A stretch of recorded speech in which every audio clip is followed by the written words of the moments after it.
All right, welcome back to the deep dive. Today we're diving into a really interesting paper that tackles a problem that I think is becoming increasingly important, and that is privacy. Absolutely. So specifically, this paper is called Embedded Privacy Enhancing Agents for Federated Multi-Agent Systems. Oh, yeah. And, I think that title alone kind of gives you a sense of what we're going to be talking about. So, Yeah. We're seeing more and more AI systems, powered by LLMs being used in, all kinds of different ways.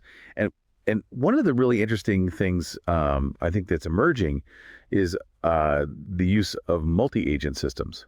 So having, multiple AI agents that are all kind of working together Right. to achieve some overall goal. Mm-hmm. And as those systems become more and more sophisticated, and especially as they start being applied to things like, finance and healthcare, the privacy implications become, really, really important. Yeah, absolutely. I mean, we've seen this, trend with these multi-agent systems are becoming incredibly effective because you can have different agents specialize on different roles. Right. But as they start moving into sensitive domains like finance and healthcare, that's when this need for robust privacy measures becomes really paramount. And that's precisely what this paper tries to address by introducing this framework for what they call federated multi-agent systems, or what they call federated M-A-S. Okay, so let's unpack that a little bit, because I think people who are listening to this might be familiar with federated learning, which also deals with privacy and sharing of information. So how does federated M-A-S differ from traditional federated learning? So that's a key difference. So while federated learning focuses on training a model in a collaborative way, but still in a privacy preserving way, federated M-A-S is more about real-time collaboration. Yeah. So between agents, right? So instead of sharing model updates, now these agents are actively communicating and allocating tasks while an operation is underway. And also, while federated learning primarily safeguards the privacy of the data used for training, federated M-A-S actually needs to protect potentially sensitive information throughout the entire process of these agents actually interacting and sharing information. Okay, so it's kind of like the difference between training data versus runtime data. Exactly. In a sense. Okay, so this paper really grapples with, how do you ensure privacy in these dynamic collaborative AI environments?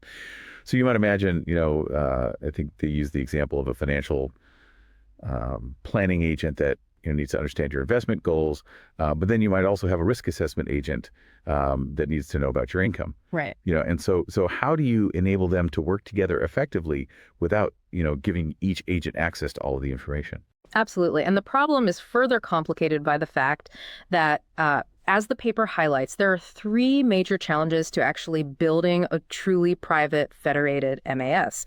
First, you have these, what they call heterogeneous privacy protocols, which basically means that different agents inherently have different needs when it comes to, what kind of data they need and how much of it they need. Right. Second, a lot of existing privacy techniques are designed for very structured data, think spreadsheets, but the information these agents work with is often unstructured text from conversations or documents. Right. And third, the way these agents collaborate can change very rapidly, so these privacy measures need to be very flexible and not tied to a specific communication structure. So all of these factors make it really challenging to design effective privacy mechanisms for these systems. Okay. So they also take a look at some of the existing privacy preserving techniques that have been used in multi-agent systems. Mm-hmm. And they identify, some of the limitations. So what are some of the main shortcomings they point to? So the authors note that many of these existing methods, first, they have a lot of difficulty adapting to the dynamic environments that we just mentioned. Okay. And second, they can often be computationally very demanding, which can lead to very slow system performance. Right. And finally, they often lack the fine-grained control needed to specify what information should be protected and from whom. For example, they mentioned PRAG, which focuses on privacy during information retrieval, but they point out that it doesn't fully account for the different roles of the agents and the broader context of their interactions. So all of this leads them to propose their solution, which is what they call embedded privacy enhancing agents, or EP agents. Okay, EP agents. So what are they, and how do they help to maintain privacy in these collaborative AI systems? So think of an EP agent as kind of a dedicated privacy guardian that sits on a trusted server and acts as an intermediary during crucial stages of these multi-agent interactions, specifically when agents are retrieving information and then generating responses, what we often call retrieval augmented generation, or AIR. Okay. So instead of these agents directly talking to each other and potentially sharing sensitive raw data, all communication goes through this EP agent. Okay. So how does the EP agent know what information to share and what information to keep private? I mean, what's the mechanism there? So when the system is set up, each AI agent provides a kind of self-description outlining its specific role and the tasks it's responsible for. This allows the EP agent to build a profile of what information each agent legitimately needs to do its job. Okay. Then, as the multi-agent system operates, the EP agent monitors the messages that are being exchanged between these agents, and it acts like a filter, only allowing task-relevant information to pass through to the appropriate agent. And crucially, the raw, potentially sensitive data itself is never directly shared between these collaborating agents. Okay. That makes sense. So the paper then breaks down the design of these EP agents into three key aspects. So the first aspect is called minimization of user profiles. So what's the core idea there? So this principle is really about linking specific pieces of user data to the roles of the different AI agents. Okay. So for instance, you might have an agent that's analyzing market trends. It may need to know about your investment preferences, but it wouldn't need access to, say, your health records. Right. So the EP agent uses the agent's self-described role to determine which data entries are actually relevant and only grants access to that subset. And they actually provide a simple equation in the paper to illustrate how this role-based access control works. Okay. And this concept isn't just limited to user profiles, right? Mm-hmm. You can think about it in different scenarios. For example, you have different research teams in a hospital network collaborating with each other. Right. Right. An EP agent could ensure that each team's AI agent only accesses patient data that's relevant to their specific study. Right. They don't have to see the entire patient database. Right. So it's kind of compartmentalizing information. Okay. And that makes sense. So the second aspect of the design is called dynamic permission elevation. So this sounds like a way to handle situations where the EP agent's initial filtering might be too restrictive. Exactly. I mean, even with these role-based descriptions, the EP agent might not always be able to anticipate every legitimate need for information. Right. Right. So for example, let's say in a medication delivery scenario, knowing the patient's address is obviously essential. Right. But that might not be directly inferable from the initial task description. Okay. Right. In those cases, the paper proposes this mechanism where a trusted third party, which could potentially be a human in the loop, can actually request the user's permission to access that specific piece of information. Okay. So this request actually bypasses the EP agent's usual filtering process and goes directly to the user for their explicit approval. Okay. Right. So that ensures that the task can be completed while still giving the user control over their data. Okay. So it's kind of like an override mechanism. In a sense, where there's maybe some information that's needed that wasn't initially clear to the EP agent. Right. Okay. That's interesting. And then the third aspect is minimization of reasoning progress. So this sounds like it's aimed at preventing, any single agent from kind of gathering too much sensitive information over time.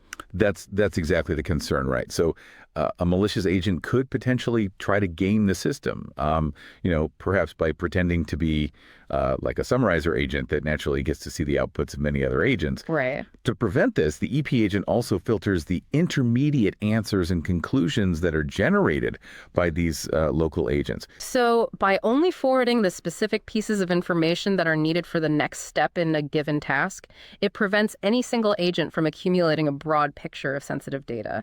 And figure 2 in the paper actually provides a very clear example of how, without this intermediate filtering, a seemingly innocuous final agent could actually reveal highly private user details by piecing together information from the earlier steps. Oh, that's interesting. Okay, so to evaluate how well their EP agents actually work, the researchers designed a specific multi-agent system Yeah. setup. So can you describe that a little bit? Yeah, so they use what they call a 3+N architecture for their experiments. So the 3 refers to 3 local AI agents, each with a distinct role, and the N represents one or more of these privacy-enhancing CA agents, which are basically the EP agents we've been discussing. Oh. And they created specific roles that were relevant to both financial and medical scenarios. So in finance, they had a market data agent, a risk assessment agent, and a transaction execution agent. And in the medical context, they had a diagnosis agent, a treatment recommendation agent, and a medication management agent. Okay. And the CA agent or agents reside on the server, and they're responsible for filtering and sanitizing the data based on defined labels associated with each agent's role, Okay. ensuring that each local agent only receives information that is necessary for its assigned tasks. And the paper even includes an example of how an agent's role and its privacy constraints can be formally defined in the system. Okay. So they needed some data to test this architecture on. Right. And obviously, real world sensitive data is very difficult to work with, due to privacy concerns. So they opted for synthetic data. So how did they go about creating this evaluation data set? So they designed a really detailed synthetic data set that included user profiles with 11 different fields, as well as both multiple choice questions that are more like factual recall, and then more open-ended contextual questions that require reasoning. Okay. And all of this was created to be relevant to both the financial and medical domains that they were studying. Importantly, they designed these questions specifically to test both the system's ability to perform the tasks accurately and its effectiveness in protecting privacy. Okay. So the question generation process sounds pretty involved. It was actually a 3-stage process to ensure quality and relevance. So first they used a large language model called GPT-01 to generate an initial set of questions. Then they used several other large language models to generate answers and cross-validate the initial questions. And finally, they had a manual review step to catch any issues and make sure that the questions were really appropriate for evaluating both performance and privacy. Okay. And so how did they decide, which pieces of information in those user profiles should be accessible to which of the different AI agents? So they also use large language models for this labeling task. Okay. So for each field in the user profiles, they actually generated a label indicating which of the 3 local agents should have access to that specific piece of information. Okay. So for example, in the financial scenario, GPT-01 determined that a user's investment goals would be relevant to both the market data agent and the risk assessment agent. Right. The reasoning here is that the market data agent needs to provide information that aligns with those goals, and the risk assessment agent needs to understand the user's risk tolerance, which is often linked to their investment objectives. Okay. That makes sense. And so how did they specifically design questions to differentiate between, testing the system's accuracy versus testing its privacy protection? So for the multiple choice questions designed to evaluate privacy, they included a specific refuse to answer option, which was designated as the correct answer when an agent was asked a question that required access to information it shouldn't have. Okay. So basically, it's testing whether the agent knows its boundaries. Right. And for the open-ended privacy questions, the prompts were very carefully constructed to instruct these agents to explicitly state that they lacked the authorization to access the requested information and therefore wouldn't provide an answer. Okay. Right. So this is quite different from the performance evaluation questions, where the goal is to get a correct answer based on the information the agent does have access to. Right. Okay. Yep. So they ran these experiments using this synthetic data across several different large language models. So what were some of the key findings that came out of that? So the results are detailed in Table 1 in the paper, and they were actually quite encouraging. Okay. So they generally observed a slight improvement in what we call the system's utility, which is just a fancy way of saying its accuracy on these multiple choice questions, Right. while simultaneously achieving really significant gains in the privacy scores when these EP agents were actually in place. And one thing that was particularly interesting was that the GPT-01 model showed a particularly strong increase in utility, which the authors attribute to its better ability to understand the context and filter information more effectively. Okay. There were a few cases where less powerful models showed a small dip in utility.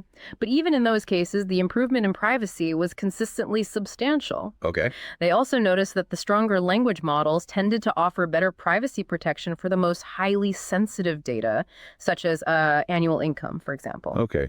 That's interesting. So they also performed what's called an ablation analysis, which I think is worth, taking a minute to explain, for those who may not be familiar with, kind of how, experiments in this area are conducted. So what is an ablation analysis? So an ablation analysis is essentially where you systematically remove or change different parts of a system to see how each part actually contributes to the overall result. Okay. Right. So kind of a way of, testing, how important each component is to the overall system. Exactly. Yeah. So in this case, they actually looked at three key factors. So first, they wanted to see how using different underlying language models, as the brains of the agents, Right. actually affected the results. And what they found was that while the baseline privacy levels, without the EP agents were somewhat similar across the different models, the improvement in privacy when these EP agents were actually used was much more pronounced for the higher performing language models. Okay. So for instance, a top tier model like Claude 3.5 saw a much bigger jump in privacy protection compared to a model like Gemini 1.5, which is a bit less capable. Okay. So that suggests that the sophistication of the language model itself, does play a role in how effectively the privacy is maintained. Yeah. Okay. What else did their ablation study show? So they also experimented with varying the number of CA agents. Okay. Right, these privacy enhancing agents that were deployed on the server. And what they found was pretty interesting. For the less powerful CA agent backbones, adding more CA agents actually led to small improvements in privacy. However, for the more powerful backbones, such as Claude 3.5, this trend either leveled off or even slightly reversed. And the Gemini 1.5 model showed a peak improvement at a specific number of CA agents. And this kind of suggests that the optimal number of privacy-enhancing agents really depends on their individual capabilities. Okay, that's interesting. So it's kind of like the more capable the agents are, Yeah. The less you need. Exactly.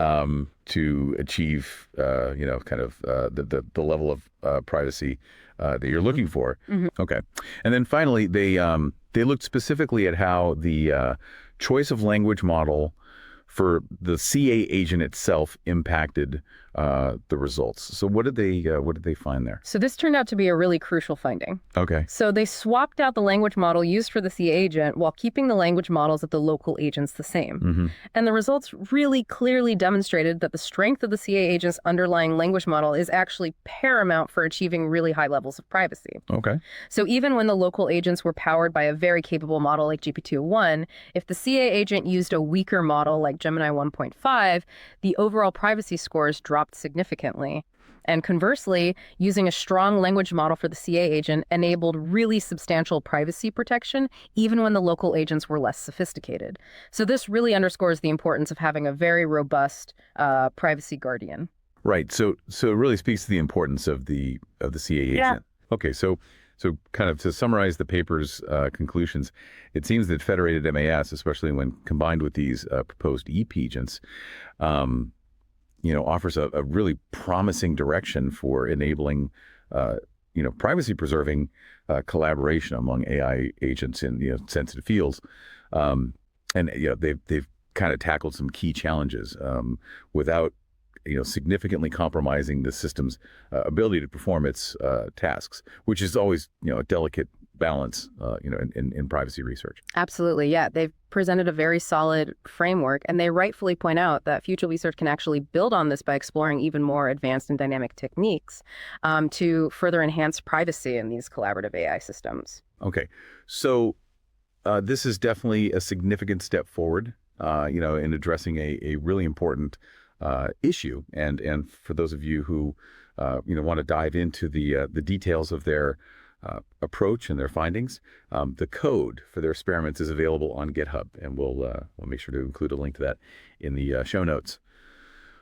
So now we want to move on to our novel notions segment, where we kind of explore some potential future research directions that are inspired by this work. So one of the things that I found interesting about the current EP agent design is that it relies on this somewhat static role-based filtering mechanism. Right.